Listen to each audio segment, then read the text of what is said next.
2022, finally back. Yes, I know it's been a long time, about a year now since I uploaded my last video. So you guys can see behind me, that's not my truck. This is not the normal spot I film in. A lot has changed. Just to jump right in here, long story short, my truck is finally coming home. So all the videos that I posted last year after my truck went away, talking about how it's coming home and everything that's gonna be done to it, it's finally done. And if you can't tell, it has been a long year, very long year of waiting. I will have a whole video once I get my truck back, going over what's finally done to it and the whole story of everything behind it. The ups and downs, got pretty low at some points, so it's definitely a drama story, which I know people like to listen to, but I went through it and I'll share it with you guys. So right now I'm in my garage. My house is done. I know I feature my house or the construction starting of it, a couple other videos that I posted, sometime last year. Long story short, when my truck went away, there was a whole ordeal, like I said, I'll speak about, of why I kind of stopped filming. And I pretty much ran out of content with what was going on, so I just kind of stopped and I lost interest completely after the whole scenario of what went down with my truck anyways. So now that it's finally getting done, the past couple weeks I've gotten excited again. So real quick, what's behind me? This is my dad's truck. I know you guys have seen it in past videos, but his truck was actually getting done with mine when it got sent up to North Carolina last year in March, which was 2019. It's now March of 2020.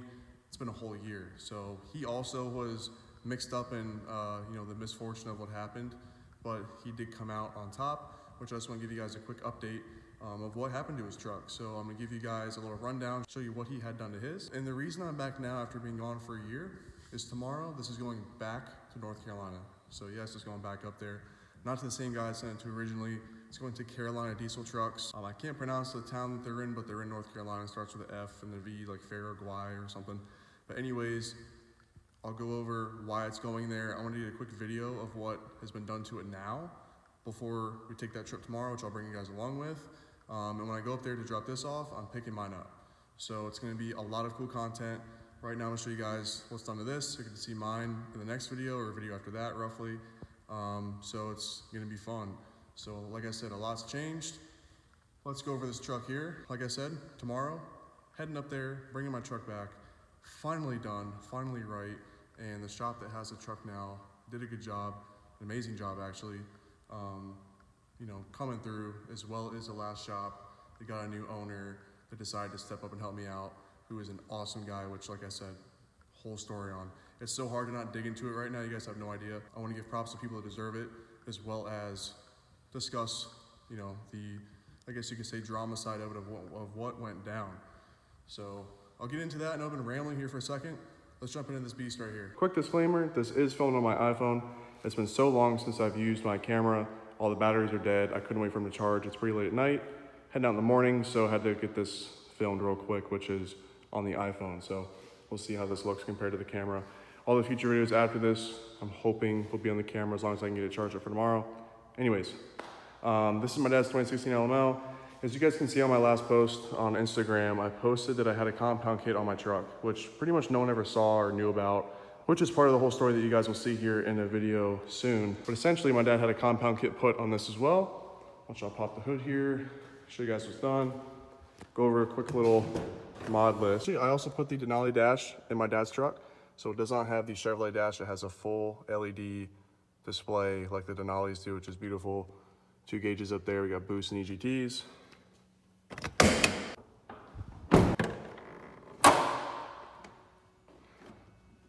And as you guys can see, boom, WCfab compound kit.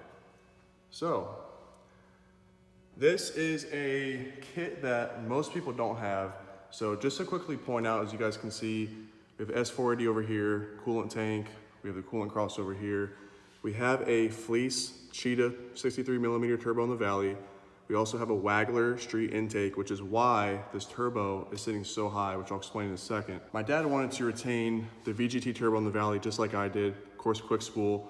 Don't have to deal with the laggy fixed vanes, which of course, may be changing on mine here.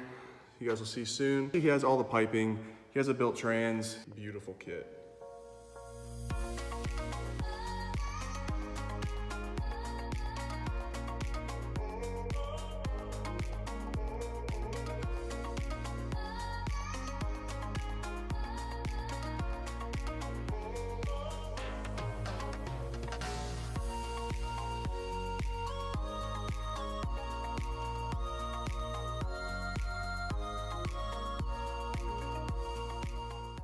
So my dad did end up doing Exergy 100% over injectors, built trains from WCfab. The 750 plus build has the 12mm CP3 from Exergy as well, of course along with the S480, billet S480 over fleece 63mm turbo in the Valley. So this truck here absolutely hauls. For a stock motor, you're pretty much pushing the limits with a kit like this and the fuel like this.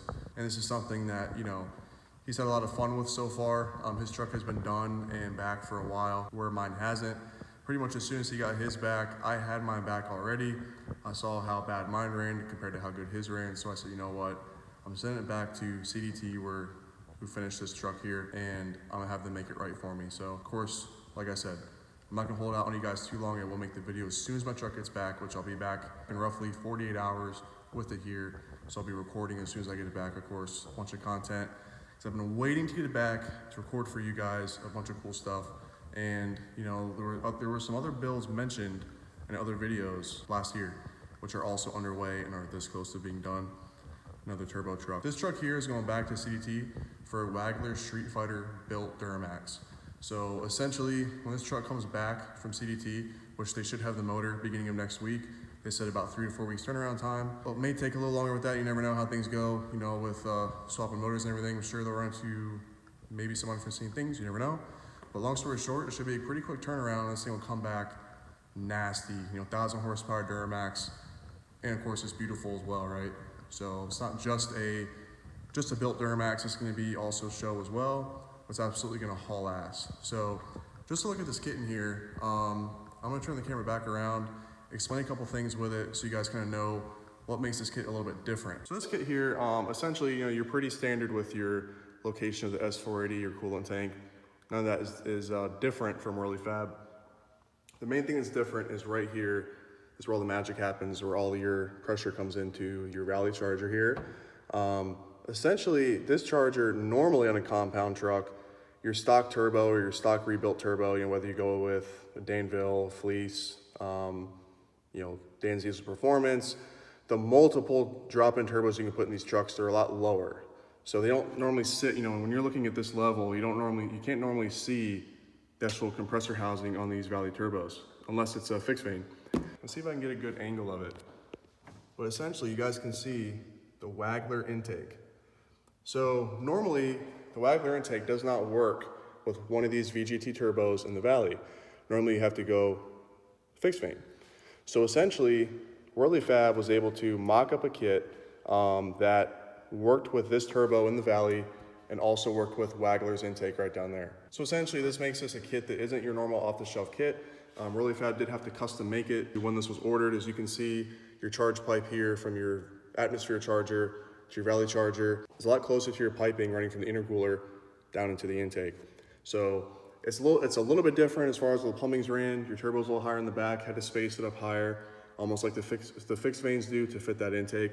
Now, what you guys are seeing here with the 3 clamps. So what's happening right now is under, you know, high boost applications, which is, this truck is making over 60 pounds right now. What's happening is this pipe right here is being blown out of this coupler right here.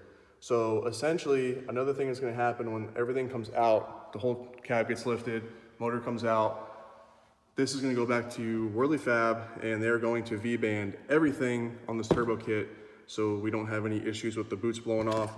You know, of course, you have V-banded on the inlet to your Valley charger. You're always gonna be V-banded on a compound kit from your atmosphere charger to your Valley charger.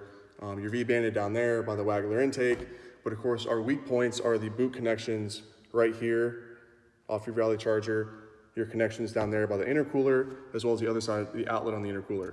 So this truck is also gonna get a new intercooler as well to help free up some of the back pressure that it's seeing with all this boost, with it being a stock intercooler, as well as having this V-banded so you don't have any issues with boots blowing off, especially making 1,000 horsepower when this thing gets back. You don't want to deal with those issues. I mean, right now on the lower tunes, not even on tune 5 or even 4, tunes 1 through 3, sometimes it blows off under high load. If you're holding 60 pounds of boost, 70 pounds of boost for a couple seconds, this blows off right here, and that is not fun. So essentially, you know, my dad always wanted just a clean, good driving truck that was quick. With the Duramaxes, you can easily achieve that. They drive very nice, well-mannered. Of course, the Allison transmission is a breeze. That is one thing that, you know, with having the WCfab trans, it's been able to put all the power to the ground with no issue. Having that built motor, this thing can pretty much turn up to as high as it can go with that Valley Charger in there. You know, of course, is the Valley Charger is kind of the restriction on this whole kit once the built motor goes in, because that can only flow so much air. So, you know I have seen trucks make 950 to 1,000 on a Valley Charger, similar to what's in here. I've seen it make a little more, but then of course, you wanna make sure your drive pressure doesn't go much above 1 to 1. So I mean, that's obviously the sweet spot. Once you start pushing these things too hard with a small charger, your drive pressure goes up, and that's what breaks cranks, things like that. So even with a built motor, you can still break things if your tuning is not correct and your drive pressures are crazy. So, you know, of course, this truck will be faster than mine for sure, but I, of course, have a little bit of a different setup, which you guys will see here shortly. I love it. Of course, mine was taking a little bit of a different route. I do plan on eventually doing a built motor. I mean, of course, it is something that is very expensive, and the route I just went down was also very expensive. So why not have fun on the stock motor and see how long we can keep it running before it blows up? So I have a lot of big plans for this channel, not just my truck, this truck, my buddy's truck that you guys will see on the channel shortly as well. It's also turboed, and you know, when I say turboed, of course, it's not a diesel, so that's what I'm saying, it's turboed. It's a gas truck with a big old Terpsky on it. I just want to give you guys a quick overview, because when this truck does come back, it's going to be even more of a monster.